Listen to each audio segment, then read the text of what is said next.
Good morning everyone. Kapwa ko Filipino, magbasa na tayo ng ating history book. History of the Filipino People by Agoncillo and Guerrero. Today is 07-2023. History of the Filipino People Part 4. The American Period. Topic number 19. The Os-Rox and QUEZON Missions. Guys, ito yung basa ako ng basa kahapon. Tapos naputol na pala yung video ko. Hindi ko alam. Hayaan nyo na. Ganyan talaga pagka yung ating cellphone is kulang na sa space. So, babasahin natin ngayon yung karugtong, yung paragraph, The Os-Rox Mission. Okay. Lapag lang natin sandali yan. The Os-Rox Mission. In 1931, on reporting to the Philippine legislature the achievements of the mission he headed, the previous year, QUEZON presented 3 alternative proposals to solve the independence question. He suggested immediate independence with free trade for 10 years with sugar allowed free entry up to 1 million tons, and restriction of labor immigration to the United States. If this was unacceptable, then the Filipinos should work for the immediate establishment of an autonomous government with trade and immigration restrictions similar to the first proposal. At the end of 10 years, absolute independence would be granted, but the Filipinos may decide through a plebiscite whether they wanted to continue with a kind of government protected by tariff preference or to have absolute independence. If neither of these plans protecting Philippine interests would be acceptable to the United States Congress, the Filipinos should accept any independence law in any form, even under the most burdensome conditions. QUEZON also recommended the sending of another independence mission to the United States to work for the earliest concession of independence. On December 6, 1931, the Philippine legislature sent another mission headed by Sergio Osmeña, Senate President pro tempore, and Speaker Manuel Rojas. Minority Floor Leader Roberto Montinola, House Majority Leader Pedro Sabido, and House Minority Floor Leader Emiliano Tria Tirona accompanied the mission. In Washington, they were assisted by resident commissioners Pedro Guevara and Camilo Osias. No other mission, said Rafael Palma, was as well prepared and equipped to lobby for independence. Unlike the other missions, the Os-Rox Mission, as this was popularly called, labored under conditions favorable to the passage of an independence bill. At the time, the United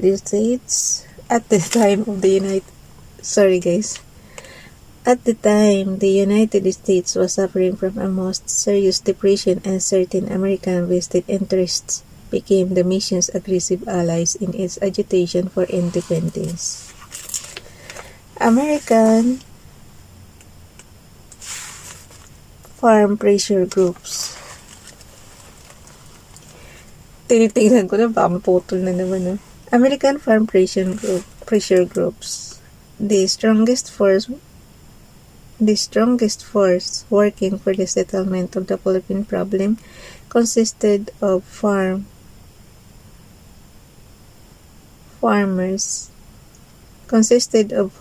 and dairymen from the South and the Midwest, believing that the free entry of Philippine agricultural products, particularly sugar and coconut oil, had made grave inroads upon the income of the American farmers.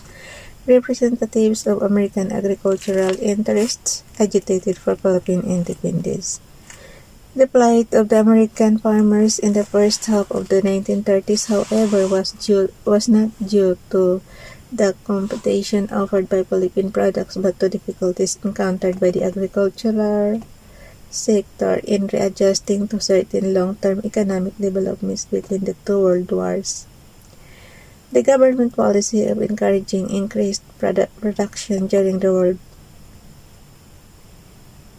World War I had resulted in overproduction. The end of the war and the increased production of agricultural commodities in other countries led to a slump in the foreign market of the United States and decreased demands for American farm products. Moreover, the imposition of new and heavier duties on foreign goods entering the United States restricted the capacity of European countries to sell its manufactured goods and purchase American agricultural products. Many European countries, on the other hand, implemented programs of economic recovery along nationalist lines after the war. The United States could benefit very little from import controls and high tariff barriers established in these countries to induce self-sufficiency in basic commodities. The result was a glut in the international market and falling prices for American farm products. In contrast, the Philippines increased the export of its major agricultural products to the United States, which found a ready market. Increased demands during the war and the protection afforded by a preferential tariff had led to substantial increases in the production of sugar, coconut oil, and its derivatives, hemp, and tobacco.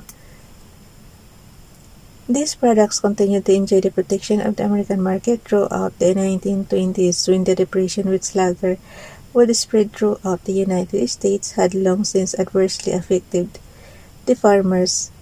By 1930,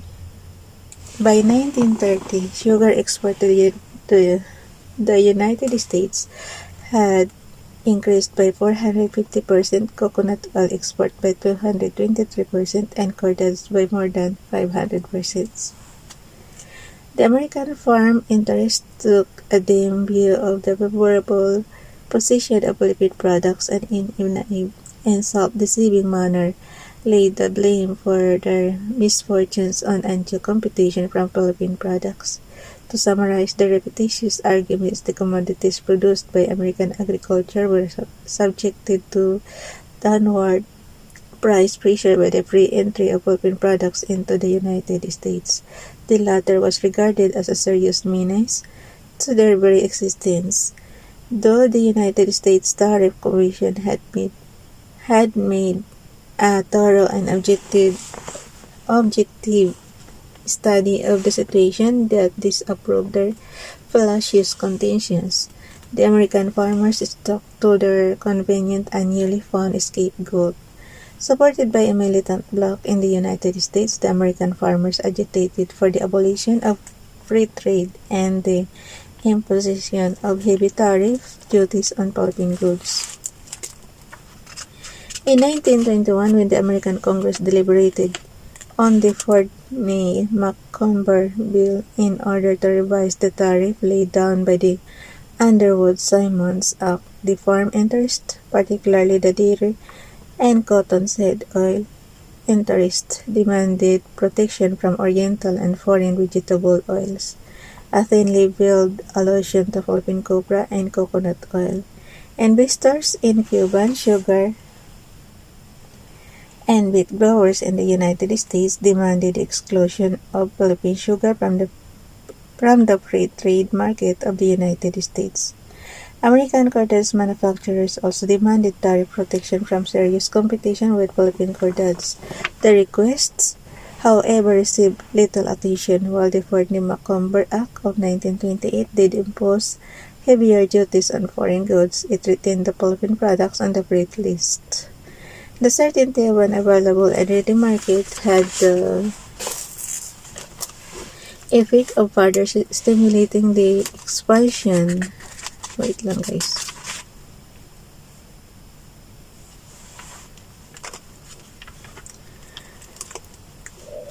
Of further is stimulating the expansion of Philippine export crop production, particularly sugar and coconut.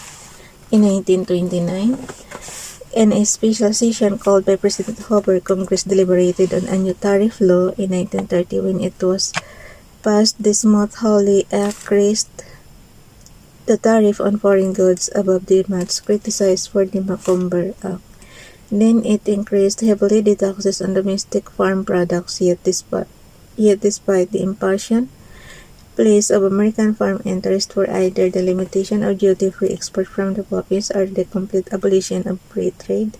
The new law placed Philippine products in a more favorable position in the American market by retaining them again on the free list.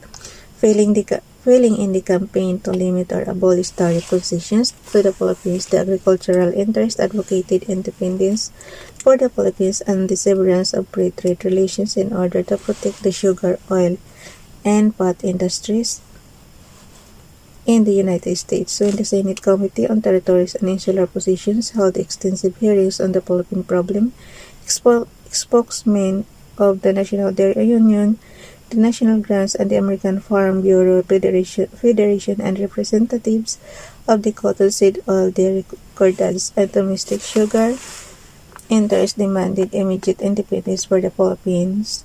If no effective tariff on its export commodities was forthcoming behind the scene, the Cuban sugar lobby supported the demand. Chester Gray, spokesman of the American Farm Bureau Federation, considered that the movement for independence among the farm groups would have been less marked if the problem of tariff discrimination against the Philippines had been resolved in their favor. Yan lang muna guys. Bukas na itong labor and other pressure groups. Okay, bye everyone.